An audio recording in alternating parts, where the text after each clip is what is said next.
Hello and welcome to Man's Model Moments. Today I'm going to be following up on my Hobby Essential Tools video, which you can find linked below, and go through some of the best kits to get you started in the hobby.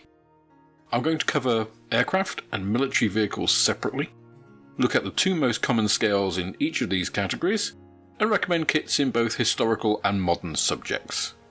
I'm also restricting myself to a budget of just £15, regardless of category, to provide as low an entry point as possible. I'll be linking all of the kits I mentioned down in the video description should you wish to buy them, though of course you may be able to find them cheaper locally wherever you are. So, when looking at this, I've considered a few things. Firstly is the ease of build. That doesn't mean snap together kits, I've excluded anything like that, as this is really looking at proper scale modelling kits, not just churning things out for wargames, for example. So I'm looking at kits that fit together well, parts and sprues that have very little flash and minimal cleanup required in their construction, and I've also shown a preference for kits that I've had personal experience with, or at least experience with the manufacturer and a knowledge of the kit. I've also just restricted myself to looking at injection molded kits, so no extra photo etched parts or resin pieces that might confuse things. Not, of course, that these things are bad, but for an absolute beginner they're an unnecessary complication. Another point is availability, so main manufacturers do feature heavily in this list as they're more likely to be available wherever you are. That's not to say that manufacturers that don't appear in this video are bad, they're just outside of the criteria I've used for selecting these beginner kits. The final point I've considered is the finish of the model. So more complex finishes, especially some of the World War II German aircraft schemes for instance, are difficult to replicate well without an airbrush, and so you won't see a lot of Messerschmitts or Focke-Wulfs here. I've tried to look at subjects that have finishes that are generally easy to replicate without a lot of sophisticated tools, once again, with the complete beginner in mind. So all the prices I'm going to quote are from the Hannants website in the UK. They ship internationally. They have a huge range of stock. I'm not sponsored by them or anything. It's just that they're a single repository for a lot of different kits. So it means that all of these prices are comparable because they all come from a single source. The RRPs may be different. You may be able to find them cheaper in your local market, or they may be more expensive, I don't know. But out of all of these, you should be able to find something around these prices or lower wherever you are. With all of these caveats, let's get down to looking at the kits. So to start us off in the 172nd Historical Aircraft category, I've chosen the P-51 as a really good aircraft to get started with because it has a lot of very simple finishes. A lot of these aircraft were finished in just bare metal, polished metal, with then various markings, etc., which are often supplied as decals with the kits, and maybe a low-vis panel on the nose, etc. So things that are easy to replicate. And the first of these is the Academy North American P-51B Mustang, Old Crow. This is $10.99. And then there's a whole bunch of P-51Ds. P-51Ds were often just polished metal, so that makes it really easy for a beginner with a simple spray can of silver to actually paint the whole thing. So the Academy North American P-51D Mustang, which is $8.99. The Atelieri kit comes in at $10.99.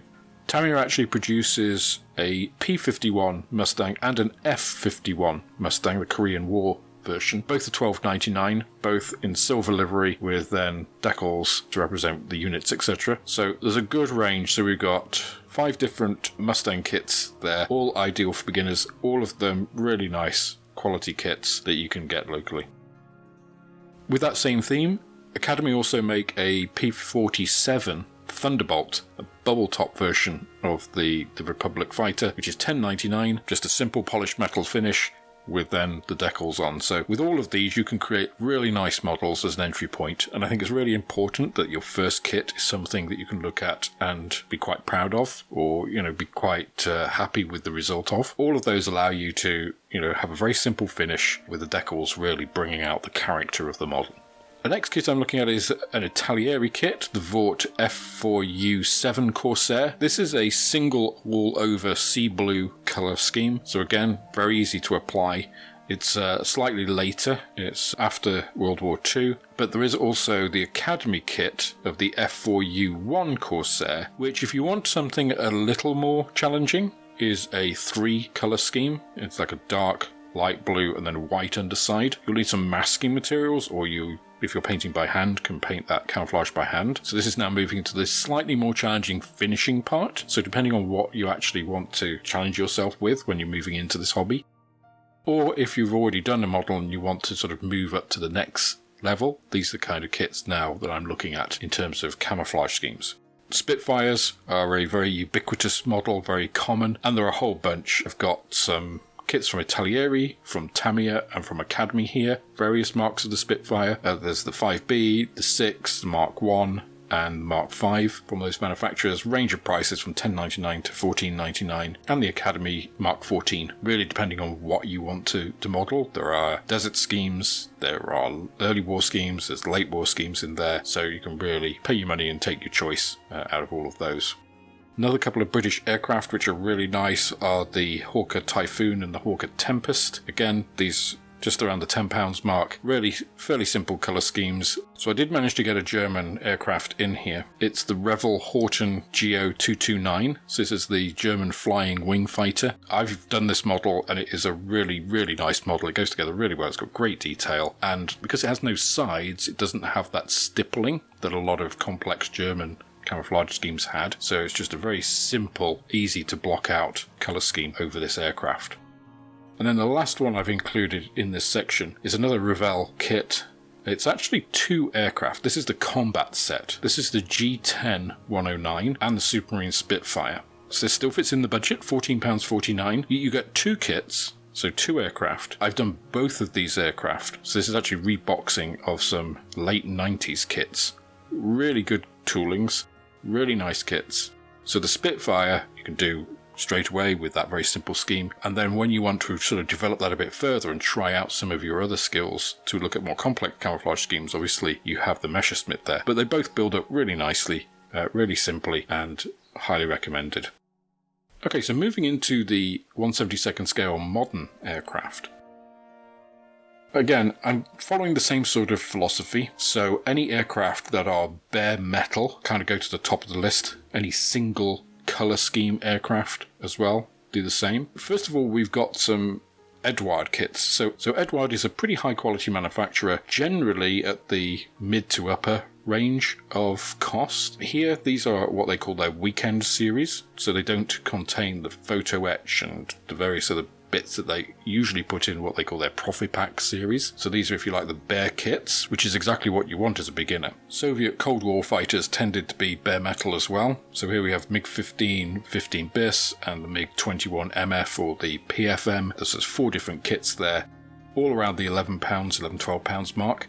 And some really interesting decal options in these. I think there's about 4 different versions for each. Some have camouflage, some don't. So there are some bare metal options in all of those. So again, really easy to create, quite an iconic kit with some interest. Not just silver, but, you know, obviously the decals bringing out some of the highlights there. And different nations as well, so I think there's some Czech ones, as well as the Soviet ones.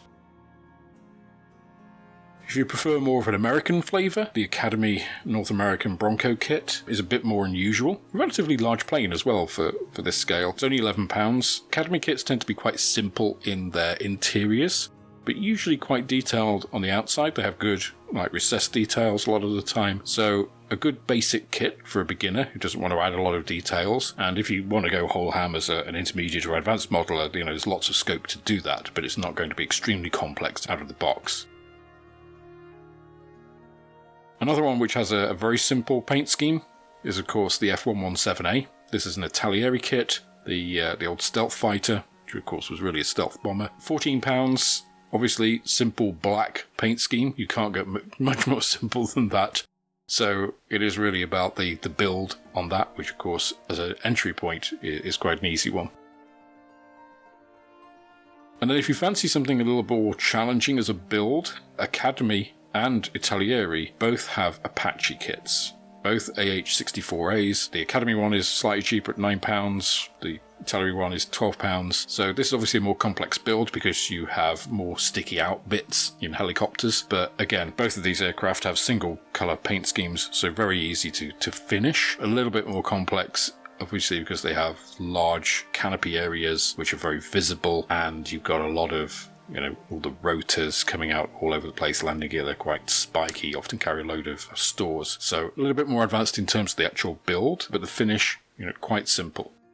And then the last one I have in the single paint scheme category here is the Rafale British Aerospace Hawk, the T1. So this is a pretty modern tooling. It's a nice kit, and you'll see Rafale pop up from time to time in some of these. So I mentioned them at the combat kit and the Horton in the historical piece. But there are some cheaper Rafale kits which are very old toolings, so back from the 60s and 70s. So they don't distinguish necessarily which are which on the boxes, and this is one of the kind of hidden pitfalls of scale modelling, is a lot of companies rebox old toolings either from their own company and from other companies. So the quality of what you get, just because it's in a nice glossy box with nice photos or pictures or artwork on it, doesn't mean it's a modern kit. So this is why I've tried to do guiding here. Not all of these are new, but these are all decent toolings which should go together well. The Hawk is an overall black colour scheme, nice and easy. It's gloss black in the case of the BAE Hawk, but again, a nice kit, lots of nice detail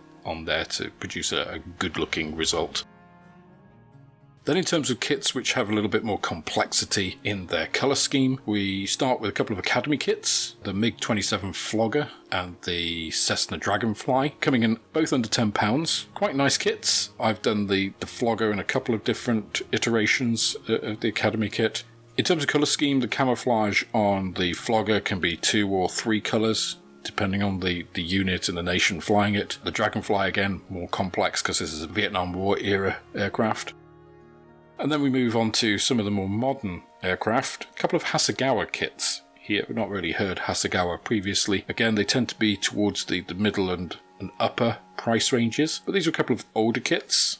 So the first is the F-16C Fighting Falcon and the Dassault Mirage F1C. Both £12, decent kits. Again, these older kits tend to be missing sort of the fine detail in the cockpit areas and stuff, but as a beginner, that's probably not something that you're going to be too concerned about. So these are all skills, really concentrating on the interior detail and things that you can develop over time. So as an entry point, these are both ideal. Hasegawa's, got pretty crisp moulding, so that's one of the big advantages in looking at these kits, is the lack of excess preparation that you're going to need for the parts.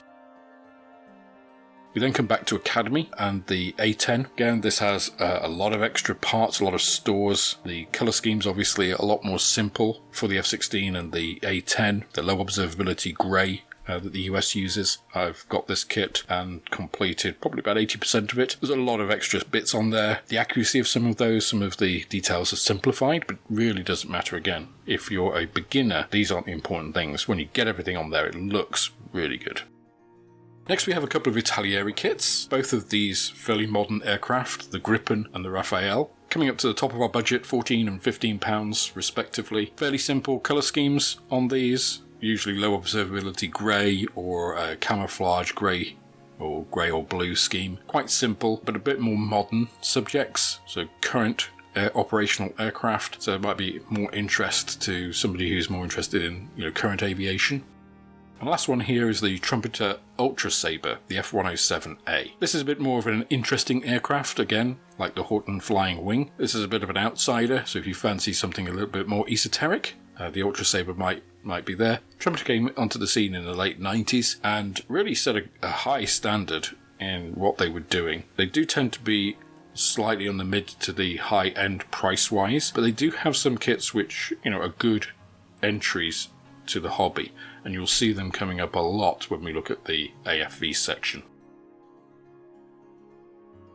So the first aircraft in the 148th historical section is another Spitfire. This is the Rafale Mark I. Really nice kit. Obviously quite a lot bigger than the 172nd version for $12.99. It's a pretty good bargain. Again, simple camouflage scheme. The second kit here, I've cheated very slightly. in that I've added an extra 60 pence on because this is the Edouard Bell P39Q Aerocobra. And Edouard makes some really nice kits. This is no exception. The Aerocobra here is single colour, so it really fits with low barrier of entry to the hobby, and I think this would be a really nice kit to get started with. It would be a good experience. I think it's worth the extra 60 pence, especially when you consider you're probably saving something on having a single paint colour scheme. Moving on to the modern aircraft, there's a couple of different kits here. One is the Academy Dassault Mirage III. Again, this follows the sort of line of the older Academy kits. Nice engraved panel detail on the outside of the kit, and where the kit is lacking is maybe in some of those interior cockpit details. But given that the Mirage has actually a tiny cockpit, it's not an awful lot you're going to be able to see in there anyway. For a first kit, this is ideal. It generally has a two-tone light grey and dark green camouflage scheme, so nice and easy to replicate, much like the early British World War II camouflages. And it's a good sizable kit. It's got a couple of drop tanks. This is the reconnaissance version, so it's got some cameras and stuff up front. Really nice entry point, and £11 for a 48 scale kit is a bit of a snap. The last kit in the aircraft section is the Tamiya BAE Sea Harrier, the FRS1. This is £13. Again, Tamiya is a quality manufacturer. You'll have heard probably Tamiya being mentioned quite a lot. This is an older model, but the Sea Harrier again is quite a nice subject. It's quite an interesting aircraft. Nothing's ever been built like it before or since. And the advantage of having the British version is just a very simple colour scheme. Moving on to military vehicles. The first scale here again is 1/72nd. I've also extended this to 1/76, the HO00 scale, because there are a couple of kits here which fit into that category. The scale differences don't really matter if this is your first sort of foray into modelling. If you're going to be doing direct comparisons, then yes, there'll be a couple of millimetres difference, but you just want to build a kit to see, is this a hobby that you're interested in, and is it something you want to carry on in? This is absolutely fine. So the first two are Rafale kits, but actually these are the old Matchbox kits from the 70s, so you may be able to find these second hand in a local store or something. And these are the M24 Chaffee and the Humber Armoured Car Mark II. They're both under £10. Again, if you can find them second hand, they'll probably be less. And I would say actually any of the old Matchbox kits would be good for a beginner. They have limited release of those old moulds, and the pricing of them is all over the place. The Chaffee is a really nice little tank. It's a really nice little kit, the old Matchbox one. The Humber Armoured Car isn't so nice, I would say. But again, these are both single colour scheme paint jobs, so they're really easy to sort of finish, and will both give you a nice little rendition of those subjects. The next bunch I'll address kind of all at once. So we have 5 separate Academy kits. Now these are ranging from the M35 2.5 ton cargo truck for £11 all the way up to the US M3 half-track, quarter-ton amphibian vehicle and motorbike set. So there are 3 actual vehicles in that kit for £12.99. These aren't armoured, they're not fighting vehicles really, because there's a mixture of cargo trucks, fuel trucks, little bikes and stuff. They make great diorama accessories to the aircraft that you could build in the same scale. But if you want to get into the hobby, these Academy military kits are really nice entry points. They have really good fit, they're nice little representations, the simplifications that they got make sense, there's good detail, so they're nice entry points if you like those kind of subjects. They also have a German Opel cargo truck, and Italieri also have a kit of the same subject, both around the same price, around £12. And here this is kind of bridge between those single paint colour schemes and going into the more complex, because depending on when you're depicting those German cargo trucks, they could be in overall grey, overall sand, or sand plus camouflage. Again, these are the kind of kits that you can start to build up from doing a very basic colour schemes to doing more complex ones. And that's true of the next few, which are all more camouflage kits. The Rafale Puma, again, this is a Matchbox kit, but the Puma armoured car usually was camouflaged, usually late war camouflage schemes, because this is a late war 50mm armed version. So again, if you want to develop those skills, it's a really simple kit, really nice looking little kit actually. Really like the Puma. And then we go to kind of the most iconic German tank of World War II. This is a Hasegawa kit. Again, Hasegawa kits tend to be at the upper price limit of this kind of area, but it's the Tiger. This is the AFV late model. This is $12.99, and Tiger's a very iconic shape, very iconic look. And of course, again, late war models are going to have more camouflage patterns. They were all applied by the crew, so there's no standard, so it makes it easy to kind of make up your own stuff here. Basically, they were given tins of pigment, which they then diluted with diesel to put on the tanks, so which is why you get such a wide variety. Next one here is a little bit of an outsider. I've included it because it's such a good kit, but this is the Special Armor Marder II. So this isn't probably going to be available everywhere. I know Hanants have them, but I don't know about their availability worldwide. This got Kit of the Year when it was released. It's a fantastic little kit. I would say it's slightly more advanced for a beginner, but still worth a shot. It's just injection molded, so there are no extra bits. Some of the other special armor kits do actually have photo etch, so I've excluded those. But this is a really, really nice little kit, and it's a nice little subject. Not covered by any of the main manufacturers as far as I know in this scale. So that's a really good one. The other piece here, which I've kind of put separately, but they kind of go through from the single paint schemes all the way through to the complex ones, and I haven't put them individually because there's so many of them, and that is Trumpeter kits. So Trumpeter have produced an enormous number and range of subjects in 1/72 AFVs. So everything from T-34s, Shermans, Tigers, Jagd Panthers, you name it, they've produced a kit of it, and a lot of them fall into that $13.99 to $14.99 price range. So they fit here. Really depends on what you're looking for. There's a lot of simplifications they've taken in some of the kits, which make them ideal for beginners. Trumpeter kits are well worth a look. It really depends on, again, availability, where you are, what kind of subjects you're interested in, or whether that's going to be for you or not. Then looking at modern subjects in 1/72, a manufacturer I haven't mentioned before is Hella. The AMX-30-105, a French, fairly modern tank, $10.99. It's a nice subject, again, single colour scheme generally, so nice and easy to finish, and a little bit unusual in some ways. Next up is the Academy Striker, the M1126, at £12. Again, Academy have featured previously in the list. They're a decent manufacturer of reasonable quality kits at good prices. Italieri also here with the M163 Vulcan, similar price. And then we have two Hasegawa kits actually, both versions of the Abrams, the M1 and the M1E1. I can't remember whether it's the M1 or the M1E1. It's a nice kit, it goes together well, and the Abrams is a big chunky beast. You do feel like you've got a decent amount for your money.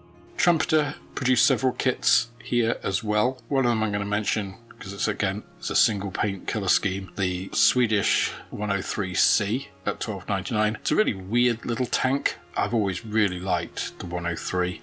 Next up in the Madden line is another Academy kit, the Oshkosh cargo truck. Quite a beast of a truck, if again that's something you're interested in.